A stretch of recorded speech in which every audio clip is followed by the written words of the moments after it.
This is episode 106 of the Magic Detective Podcast. On this episode, you'll hear a review of the 2024 Yankee Gathering. That and more on this episode of the Magic Detective Podcast.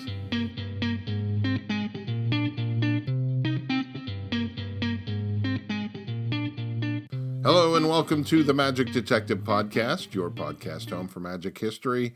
I'm your host, Dean Carnegie. I am the Magic Detective, and this is episode 106. Hello, my friends. I am just back, recently back, from a 2,000-plus mile trip, which included speaking at the 2024 Yankee Gathering up in Nashua, New Hampshire. And some kind of big things happened during those few days, one of which was my decision to start work on a Robert Heller biography, an actual book. While I was there, I also made contact with a number of folks that, here's the bigger news, that I will be interviewing on the next year's podcast. To date, I've only done 2 interviews, and they were both with the same person, Judge Gary Brown. Both were in regards to books. The first was his Coney Island Fakir book, and the second was his most recent publication, The Inventive Magician's Handbook with Props. And by the way, both of those are now sold out. The Flosso book, it's been sold out for a long time, but you can still find copies online from time to time. The most recent book has also totally sold out. Now, I don't want to really, I don't want to tell you who I have lined up for next year, but I do have at least 4 interviews in the works, all dealing with magic history. And let me be clear about something. I'm not changing the format of the podcast to go all interview like 99% of the podcasts out there. I just want to be able to give you a little bit more great content without having you make you wait forever for me to do all the research on these things. How much easier is it to just go to the authority and have them talk about it? I just think that's a great way to approach it. So now today's feature is really just an overview of the Yankee Gathering 2024. This was my second time attending, and I just love this conference. This was also my second time speaking at the conference, so I guess they really like me over there. So let me give you a review of the conference. The 2024 Yankee Gathering began with a talk and slide presentation by Mike Rose on the life of Cole & Company. Cole & Company, they were a comedy act, and a very popular one, comedy magic act, I should say. And if I understood this correctly, Cole & Company were never full-time performers. They were always part-time performers, but they just had a stellar reputation. They traveled all over the globe with their side-splitting comedy magic act. I remember seeing them at a magic convention in Washington, D.C., and they just brought the house down. Dick Kohlhafer, who is the creator of the show, is still alive, and he's working with Mike Rose to produce this book on their career. The lecture was wonderful, and I enjoyed the short video that Mike showed as well. This was a video from a Jerry Lewis telethon where Cole & Company performed, and clearly Jerry got a kick out of the act too, so that was very cool to see. So the next guy, the next guy on the bill, that was me. I spoke about the life of Robert Heller with a talk titled Go to Hellers, which might seem a bit provocative, but this is actually part of the marketing strategy that Robert Heller used back in the 19th century. My talk was basically, what I wanted to do was correct some of the mistakes made by previous historians.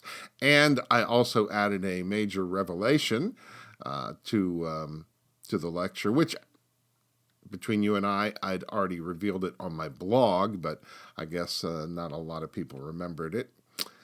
So I included it in the lecture, and it's also in the lecture notes where I have, all the information from my lecture. So sadly, because of the way the organizers decided to do things, I didn't sell near as many notes as I wanted. Usually what happens is when you do a lecture, immediately after you can sell your lecture notes, but the way they had things organized, they set up a table in the dealer room that you could put your notes on after, long after.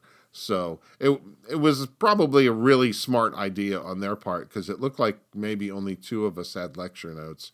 So I get it, makes sense. It's unfortunate, for me though, that I didn't sell as many lecture notes. I probably would have sold out had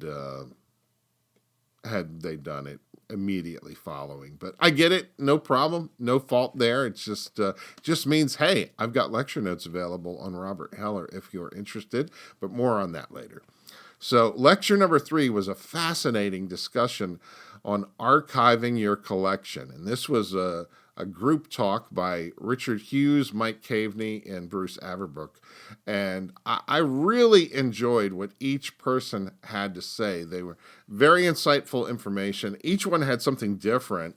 And in one case, even shocking, because there was a database program that was brought up called FileMaker, which I use, and I had no idea that this thing could do basically what they demonstrated. I was stunned. So that got the fires burning in my brain to do some major changes to my database when I returned, which I'm currently working on. It was a very informative talk. I loved it. So the dealer room was incredible, as these things always are. Rick Heath was there, the magician with a paintbrush. He had more stellar pieces on display. His work with Le Grand David is more than noteworthy, but it just seems to me, his skill set just gets better and better. And the things he had for sale, just mind-blowing pieces of apparatus.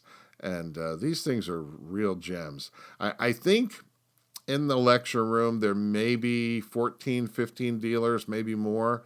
And everybody had just amazing pieces for sale. In the evening, the first lecturer was my buddy, Judge Gary Brown. Now, he's done this particular lecture before, and it shows.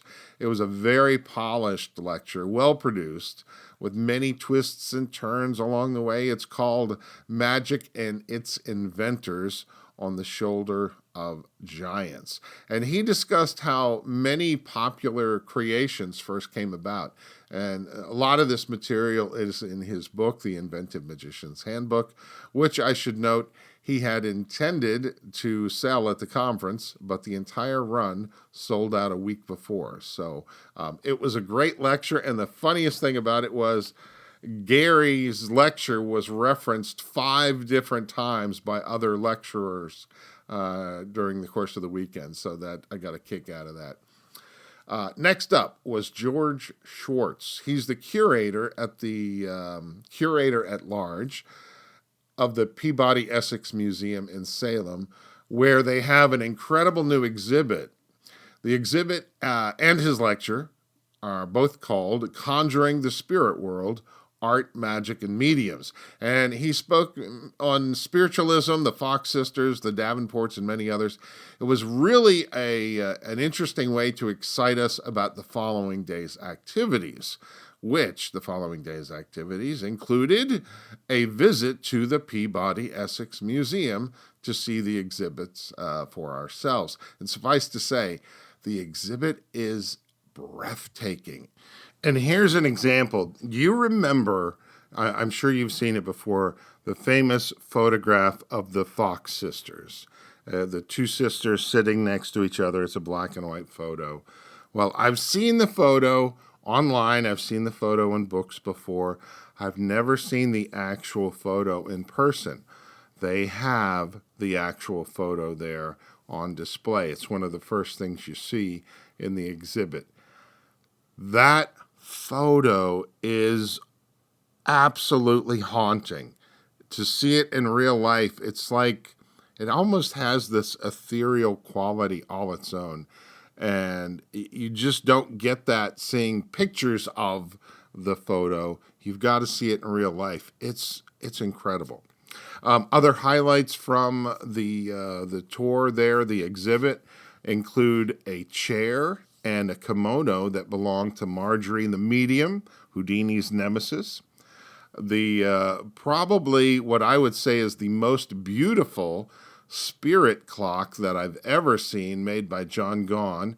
Oh my gosh, this thing is just a work of art. And also, speaking of John, he also had a recreation of Balsamo, the talking skull, that the original was built by Josephi the magician.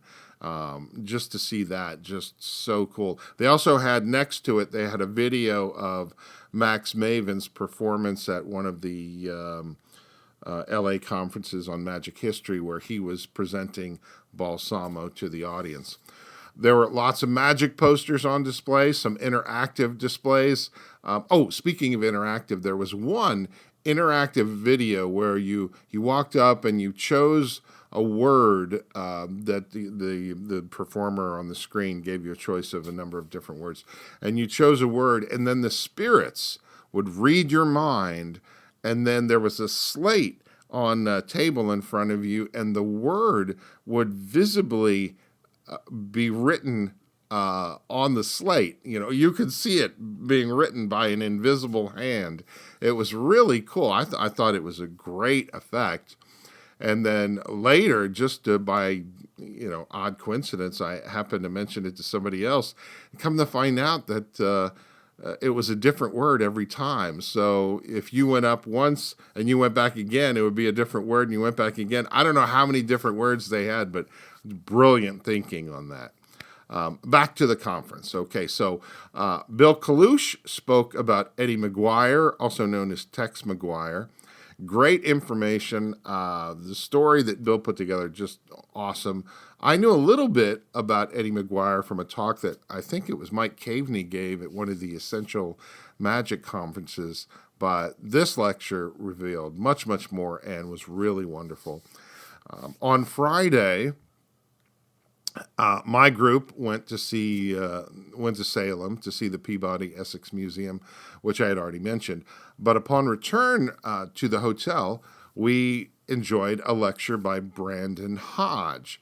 And he also spoke on the interconnectivity between magic and spiritualism. His slide presentation was remarkable. And midway through, I'm watching this thing and I'm thinking to myself, this guy needs to see the website called mysteriousplanchet.com. And because it was one of my favorite websites that I've seen over the years. And as it turns out, that's actually Brandon's website. So cool coincidence there. Great talk. Next up, a little bit of royalty.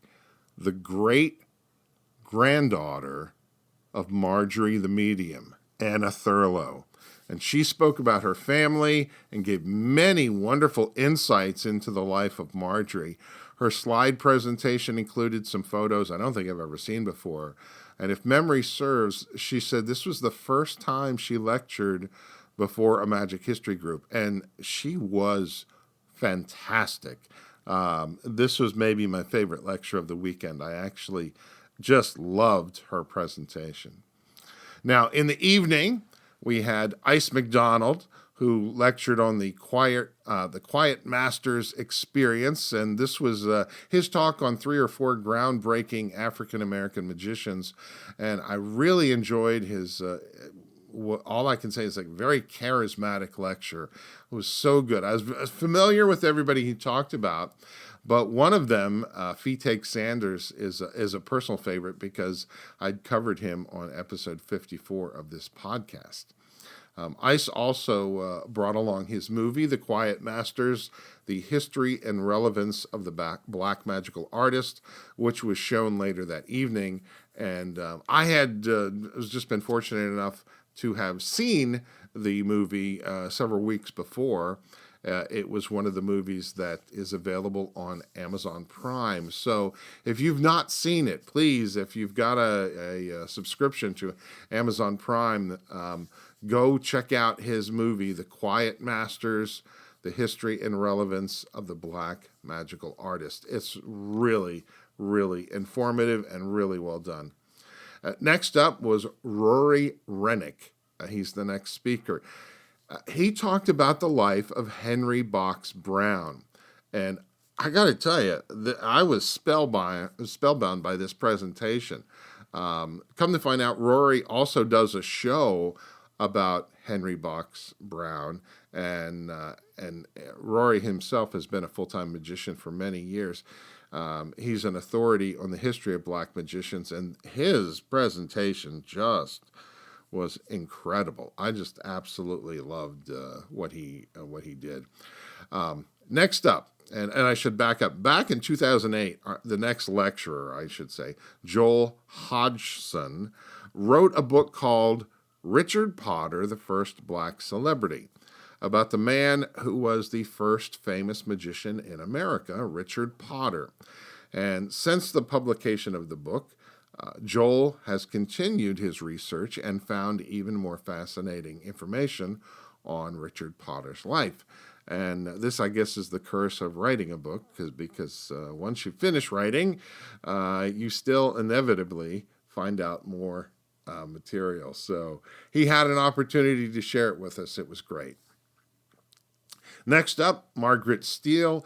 She's been doing online interviews and several magazine interviews, and all about her book that she's recently done.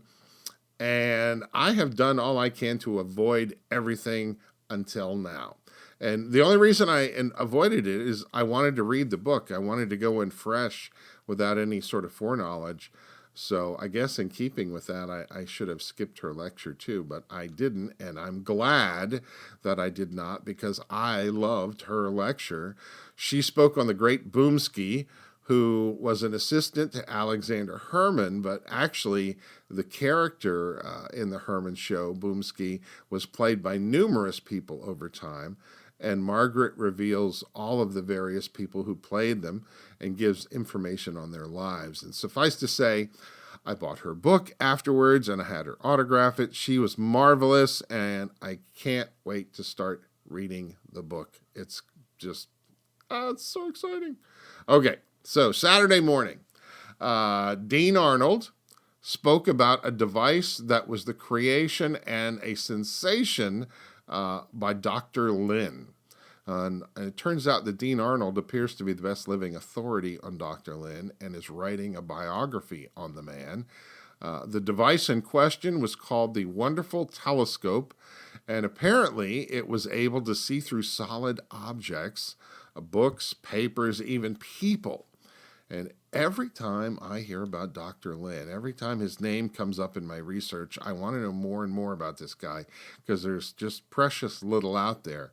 And, well, I was so excited to learn that Dean Arnold is writing a biography. So I think I may need to contact him about an interview next year. So, Dean, if you're listening, please drop me an email. We can talk about doing an email when you're around the time your book comes out. And his lecture, fantastic.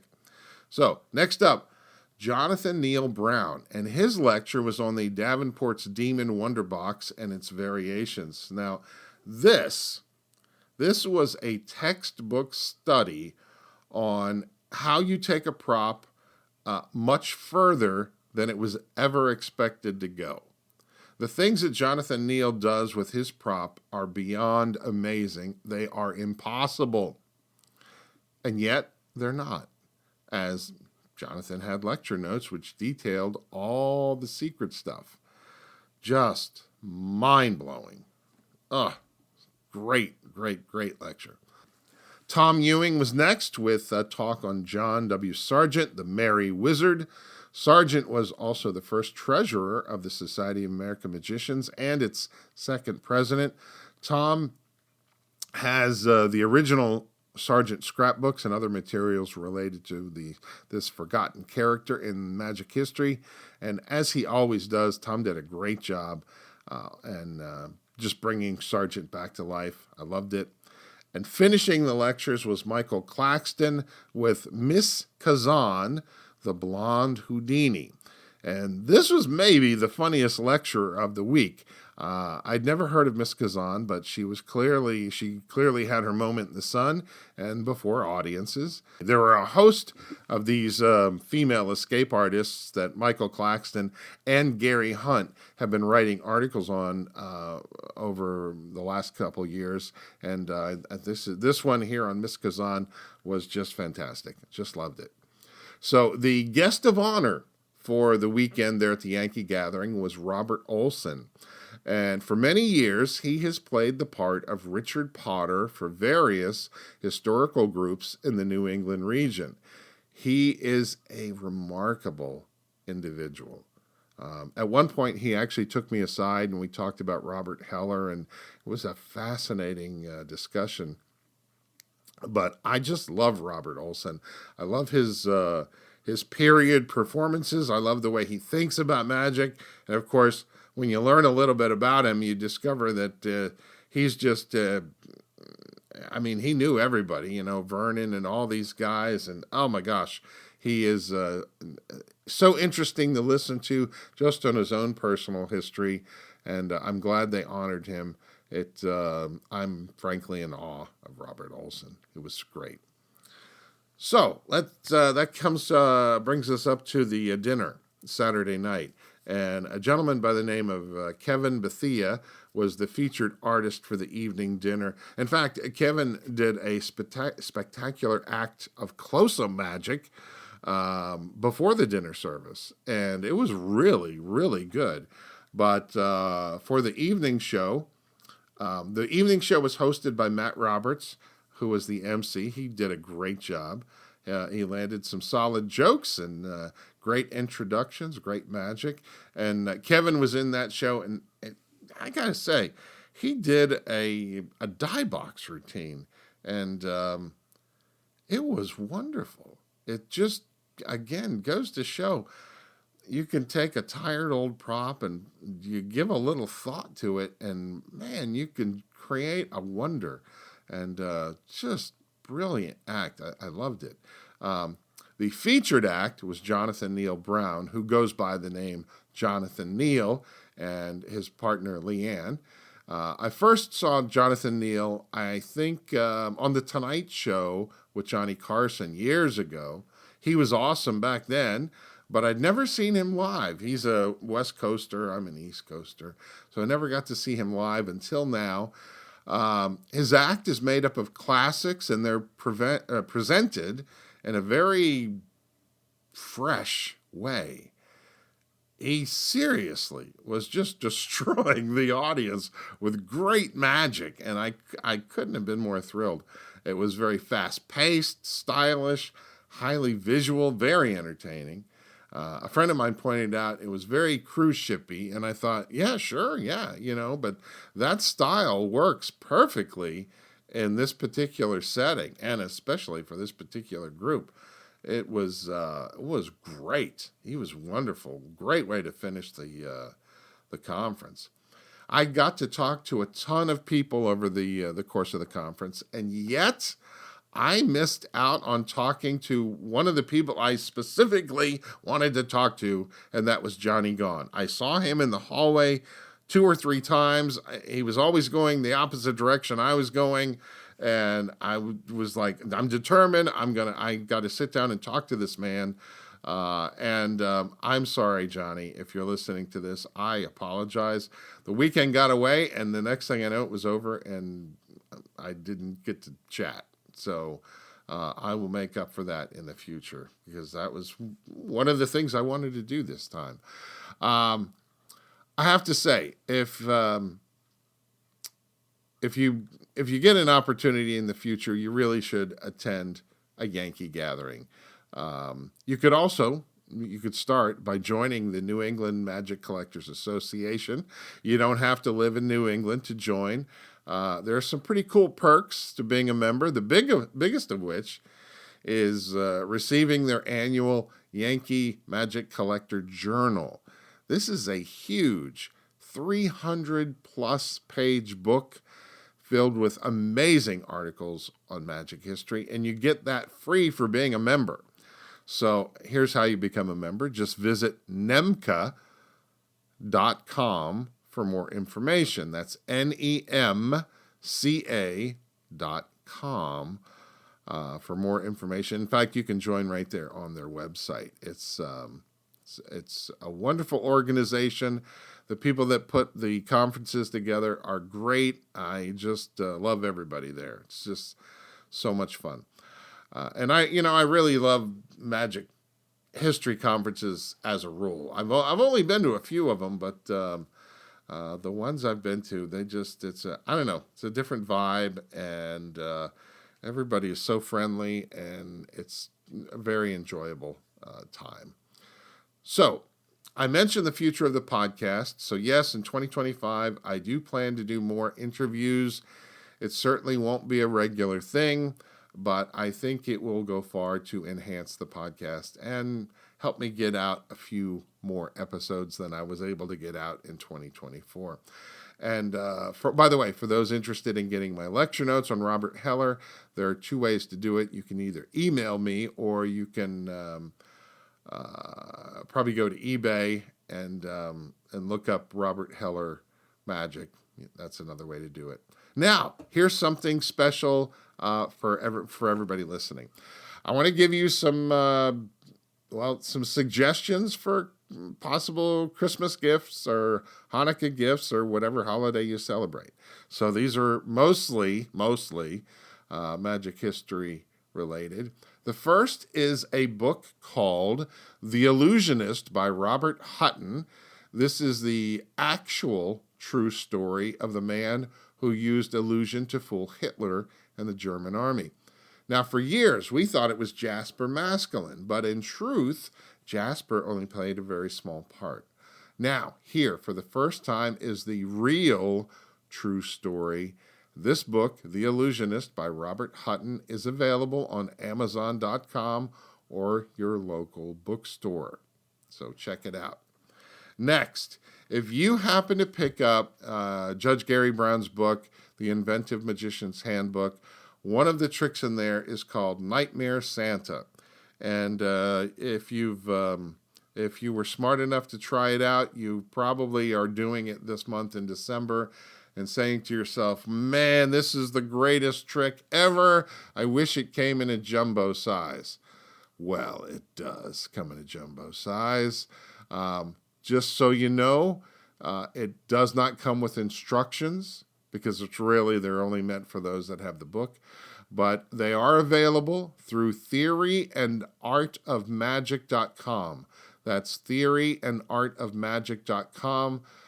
They don't have a lot of them, so get them while you can. These are a jumbo version of the Nightmare Santa trick, which I personally endorse and say it's fantastic. How many times have I said that today? The next book on the list is going to be The Great Boomski by Margaret Steele. It's you've already heard me talk about her lecture. The Great Boomski is a must-read book. So that just so happens to also be available through Amazon.com, so you can get it there. My lecture notes, yes, come on, it's going to be the cheapest thing on this entire list. If you email me at info@carnegiemagic.com and put lecture notes in the subject heading, I can give you all the information on how to get them. Or the easiest way is what I mentioned before. Just go on eBay and type in Robert Heller Magic in the search engine, and my notes will be the thing that pop on the very top of the list. So that you can get them that way. Okay? Next up, also by me, not Magic History, but also by me, is a kid show trick that I put out, was it a year ago or 2 years ago? It's called The World's Tallest Penguin. Perfect for this time of year. Great for winter shows, and if you do shows for kids, maybe you don't do shows for kids, but occasionally you need something for a kid. This is a great trick. It's called The World's Tallest Penguin. It's a not jumbo. It's like a giant size trick. They're printed on 8.5 by 11 paper. It's laminated, and I don't have very many of them left. So I'm selling those on eBay also. Best thing to do is just type in When you go to eBay, go to type in Penguin Magic Trick, and you'll see it in there. It's $35 plus shipping. So, like I said, I don't have too many left, but once they're gone, because I'm not going to make any more of them. Finally, if you don't already have the book, Iona, Magician Princess by Charles Green, it is a must-read. You have to get this book. Charles is an amazing historian, and you can't go wrong with this book. It's incredible. Get it direct from Charles at ioniasecrets.com. And I'm going to spell that out, okay, because I may have mispronounced Ionia's name. It's IONIA Secrets, SECRETS.com, ioniasecrets.com. And that, my friends, that's it for 2024. And that's it for my 2024 Christmas list, too. I hope you take some time and reach out and grab some of these gems. You'll be supporting Magic History. And in a couple of cases, you'll be supporting this podcast through the junk I'm selling, stuff I'm selling. And for 2025, keep your eyes open for the new book by Mike Rose on Cole & Company. And also in 2025, Dean Arnold's new book on Dr. Lin. These are great subjects, and I'm sure they will be wonderful books by two great researchers. And that's it. Until next time, my friends, thank you for listening to the Magic Detective Podcast. I'm your host, Dean Carnegie. Have a wonderful holiday season. Stay safe and be well.